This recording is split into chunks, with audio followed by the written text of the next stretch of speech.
সালাত ফরজ আমরা আদায় করি, সিয়াম ফরজ আমরা আদায় করি আলহামদুলিল্লাহ, জাকাত ফরজ আদায় করি, কিন্তু দাওয়াতটাও যে ফরজ, দাওয়াত এখন যে অবস্থা দেশের পরিবেশের, তাতে দাওয়াতটা ফরজে আইন। আল্লাহ প্রশংসা এবং মোহাম্মদ সাল্লাল্লাহু আলাইহি ওয়াসাল্লামের উপরে দরুদ পাঠের পর আমি উত্তরা জমিয়তে আহলে হাদিস এই কমিটিকে আন্তরিক অভিনন্দন এবং মোবারকবাদ জানাচ্ছি এই সুন্দর আয়োজনের জন্য। আল্লাহ যেন এই কাজটিকে কবুল করেন এবং এটা অব্যাহত রাখার জন্য আল্লাহ ব্যবস্থা করেন, আমিন। 1 মাস কিছুদিন হয়েছে কমিটি গঠন, আমি শুরুতে শুনছি, কিন্তু এই অল্প দিনেই এত সুন্দর গুছিয়ে প্রোগ্রাম করতে পারবেন তারা, এটা আসলে কল্পনার বাহিরে। বিশেষ করে ঢাকা শহরে, আরও বিশেষ করে উত্তরাতে এ ধরনের প্রোগ্রাম করা খুব কঠিন, কিন্তু আল্লাহ সহজ করে দিয়েছেন, এই জন্য আল্লাহর শুকরিয়া আদায় করি আলহামদুলিল্লাহ। আল্লাহ যেন আমাদের দাওয়াতি কাজ কবুল করেন, আমিন। দ্বিতীয়ত আমি একটা বিষয় দৃষ্টি আকর্ষণ করতে চাই। দাওয়াতি কাজ এত গুরুত্বপূর্ণ, এটা দাওয়াত যে ফরজ এটা আমরা অনেকেই ভুলে গেছি।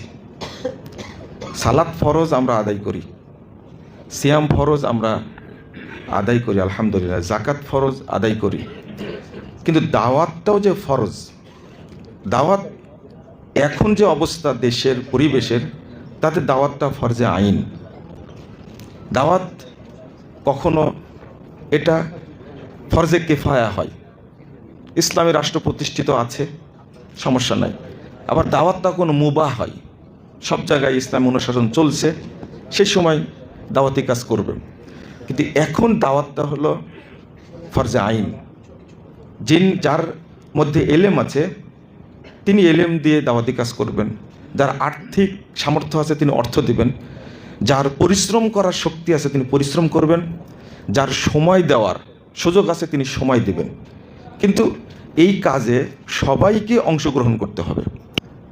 একটু স্মরণ করুন, মুহাম্মদ রাসূলুল্লাহ সাল্লাল্লাহু আলাইহি ওয়াসাল্লাম যখন মদিনা থেকে আগত, মাত্র 12 জন যুবক, প্রথমে এসেছিলেন 7 জন, পরে আসছিলেন 12 জন।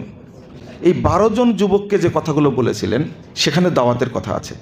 পরবর্তীতে আসলেন 75 জন, তাদেরকে একটা কথা বলে দিলেন রাসূল সাল্লাল্লাহু আলাইহি ওয়াসাল্লাম।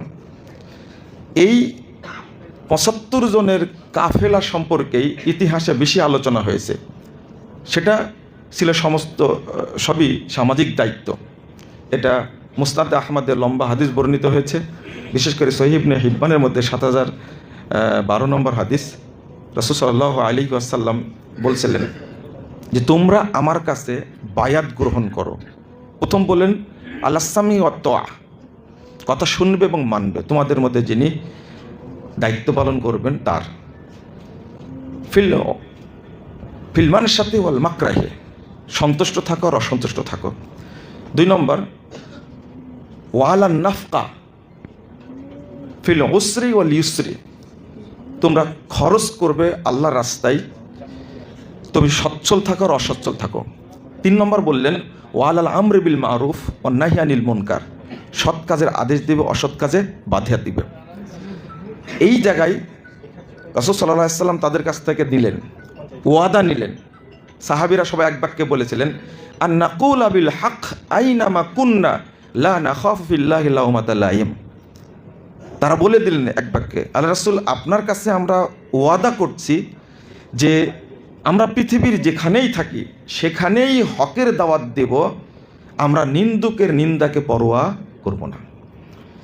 এই শপথটা যে এত কাজে লেগেছিল, আকাবায়ে কুবরার শপথটা, এমনকি 1840 সালে এডিনবার্গে টমাস কার্লাইল ভাষণ দেওয়ার সময় বলেছিলেন এই কথাটা, যে এই আকাবার শপথের গুরুত্ব এতটা ছিল যে মাত্র 100 বছরের মাথায় একমাত্র আদর্শ যেটা মুহাম্মদ সাল্লাল্লাহু আলাইহি ওয়াসাল্লাম দিয়ে গেছেন, সেই আদর্শ প্রচারিত হয়েছিল পূর্ব দিল্লি থেকে পশ্চিম গ্রানাডা পর্যন্ত, ইসলামের দাওয়াত ছড়িয়ে পড়েছিল।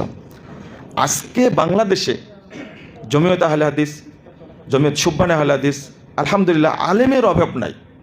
আমি আমাকেও নসিহত করছি, আমি আমার ভাইদেরকে নসিহত করছি, আমরা কিন্তু সংগঠনের সাথে যারা জড়িত, তারা কেউ কিয়ামতের মাঠে আল্লাহর কাছে যথাযথভাবে মানে জবাব দিতে পারবো না। কারণ দাওয়াত আমি বুঝি, হকটা বুঝি, বাতিলটাও বুঝি, কিন্তু এই দুইটার ব্যাপারে মানুষকে আমরা সচেতন করি না। 2 নম্বর বিষয় হলো, এখানে ছোট্ট করে বলবো, সেটা ইনফাক ফি সাবিলিল্লাহ। বন্ধুরা আমার, আমরা তো আবু বকর রাদিয়াল্লাহু আনহুর জীবনী পড়ে খুব আনন্দিত হই, ওমর রাদিয়াল্লাহু আনহুর জীবনী পড়ে আনন্দিত হই, উসমান রাদিয়াল্লাহু আনহুর জীবনী পড়ে আনন্দিত হই। তারপরে রাসূল সাল্লাল্লাহু আলাইহি ওয়াসাল্লাম যখনই রমাদান মাস আসে তখন হাদিসটা অনুবাদ করি, কানান নবিয়্যু সাল্লাল্লাহু আলাইহি ওয়াসাল্লাম আজওয়াদান নাস ওয়া আজওয়াদু মা ইয়াকুনু ফি শাহরি রমাদান। এত সুন্দর করে বলি যে মানুষদের মধ্যে সবচেয়ে দানশীল ছিলেন রাসূল সাল্লাল্লাহু আলাইহি ওয়াসাল্লাম, আর তিনি দান করতেন বেশি রমাজানে। বন্ধুরা আমার, এই রমাজান একটা অনুরোধ আমাদের রাখা উচিত বা আমাদের চিন্তা করা উচিত, বাংলাদেশ জমিয়তে আহলে হাদিসকে আমরা একটা ফান্ড দিব ইনশাআল্লাহ।